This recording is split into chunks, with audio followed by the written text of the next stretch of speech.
माझे म्हटले की तुम्ही अजूनही प्रयत्न खरं म्हणजे या प्रश्नाचं उत्तर द्यायची मला काही आवश्यकता वाटत नाही. एक साधी गोष्ट आहे की नाथाभाऊ भाजपमध्ये यायला धडपड करताय. नाथाभाऊची इच्छा आहे. मला जर जायचं असेल तर यांच्या परवानगीची मला गरज नाही. पहिली गोष्ट, मी फार पूर्वीपासून भारतीय जनता पार्टीत काम करणारा कार्यकर्ता होतो. 40-45 वर्षामध्ये यांच्यापेक्षा वरिष्ठांशी माझे संबंध चांगले आहेत, आलेही आहेत. पक्षाचे तत्वाशी मतभेद असू शकतात, पण व्यक्ती म्हणून मी कधी एकमेकाशी मारामाऱ्या केलेली निवडत नाही. असं काही नाही की मोदीजी का नड्डाजी का अन्य विनोदजी का राजनाथ सिंह यांना मी कधी भेटलो नाही असंही नाही. रक्षाताई माझ्या घरात खासदार असल्यामुळे अनेक वेळा त्यांच्या माझ्या भेटीगाठी स्वाभाविकता होणं स्वाभाविक आहे. परंतु माझ्या पक्षाचे मी एकनिष्ठ राहिलं. आणि सर्वात महत्त्वाची गोष्ट आहे, मी आत्ता भाषणामध्ये सांगितलं, त्यानंतर अनिल पाटील असतील का जयदेव असतील, आता 4 महिन्याचे आमदार आहे. मी 5 वर्षाचा आमदार आहे पवारसाहेबांच्या कृपेने. आणि मजबूत आहे. 5 वर्षाचे आमदारकी सोडून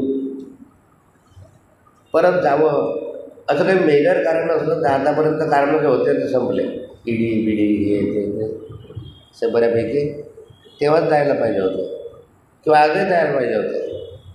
आजही तुम्ही पाहता की मला नोटीस आल्या आहे, माझ्या जमिनी जमा झाल्या वगैरे वगैरे. हा इतिहास की मी नव्याने सांगितले ते तुम्हाला माहिती आहे. म्हणजे मला किती छळलं आहे लोकांनी, किती पळलं यावरून तुम्हाला माहिती आहे. अशा कार्यकर्ते तर मी रवींद्र वायकरांसारखं जायला काहीच अडचण नव्हती. मला कोणी म्हटलंही नसतं. यांनाही म्हटलं होतं मी काय करत, मला जर एवढं घेरला आहे तर मी काय करू. माझी मनापासून इच्छा नाही आहे. आणि जेव्हा माझी इच्छा होईल तर मी पवारसाहेबांना कळलं.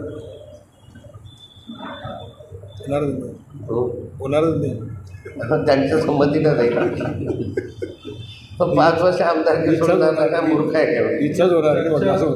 रक्षाताईच्या माध्यमातून निरोप पाठवले जात आहेत. तुम्ही भाषणामध्ये पण बोलला, रक्षाताईच्या माध्यमातून निरोप पाठवले जातात. एक स्वाभाविकता असतं. रक्षाताईने मला तर कधी भाजपमध्ये असं सांगितलं कधीच कुणी काढला ते मला माहिती नाही. पण रक्षाताईनं मला या आवाहन करावं इतपत रक्षाताई पण अजून मोठी झाली नाही. एक मी सांगतो ना, माझे सरळ संबंध बोलणं चालणं हे ते नड्डाजींशी आहे. हे मी कधी लपवून ठेवलं नाही. पवारसाहेबांनी माहिती आहे. सर्वांना दिल्लीत गेल्यानंतर सेंट्रल हॉलमध्ये बसल्यानंतर कोण मला भेटतं त्यावेळेस माझ्याबरोबर सुप्रियाताई बसलेल्या असतात, त्यावेळेस रक्षाताई बसलेल्या असतात, त्यावेळेस आमच्या भाजपचे सगळे नेते मंडळी मला भेटतात किंवा मी त्यांना भेटायला जातो. म्हणून व्यक्तिगत मी सोडलेले नाही आहे. का सोडावं, काय सोडावं.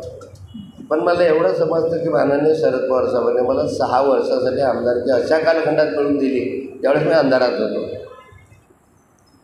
आणि ते सोडण्याचं काही एखादं प्रमुख कारण असं नाही आहे. आणि मी कोणतीही गोष्ट पवारसाहेबांच्या सल्ल्याशिवाय आजपर्यंत तरी केलेली नाही. अजूनही आता तसा काही विषय माझ्या डोक्यामध्ये आत्ता तरी या क्षणाला नाही. पुढच्या क्षणाला तर मोकळेपणे पत्रकार परिषद घेऊन मी असं लपून छपून जाणार नाही, उघडपणे जाईल. पण पवारसाहेबांच्या सल्ल्यानं जाईल. पण भाषण तुम्ही कसं ऐकलं? माझं हे स्पष्ट मत आहे की माननीय अजितदादा पवारांना जे सन्मानाची वागणूक शरद पवार साहेबांच्या जोडीला होती तो सन्मान त्यांनी हरवला. आज अशी स्थिती आहे की माननीय अजितदादांकडे 50 आमदार आहेत, 50च्या वर आमदार आहेत सपोर्ट करायला. आणि त्यांना 3 जागावर समाधान मानावं लागतं. 50 आमदार, उपमुख्यमंत्री राज्याचे आणि बायकोसहित 3 तिकीट. मला वाटतं की हे चित्र काही बरोबर नाही. अर्थात हा त्यांचा विषय, त्यांच्या सन्मानाचा विषय. त्यामुळे मी तसं म्हटलं तर चोरून नाही म्हटलं. भाऊ त्यांच्या घरातले जे मंत्री आहेत राष्ट्रवादीचे मंत्रीने मोठे नेते हे भाजपमध्ये जाणार असल्याचं विधान लोंढेंनी केलं आहे, विजय लोंढेंनी केलं कोण? अतुल लोंढेंनी केलं. अतुल लोंढेंनी म्हटलं आहे की राष्ट्रवादीचे जे मंत्री आहेत आणि नेते आहेत हे भाजपमध्ये जाणार आहेत, प्रवेश करणार आहेत. तसं मी अतुल लोंढेंची चर्चा करून सांगेल. चला.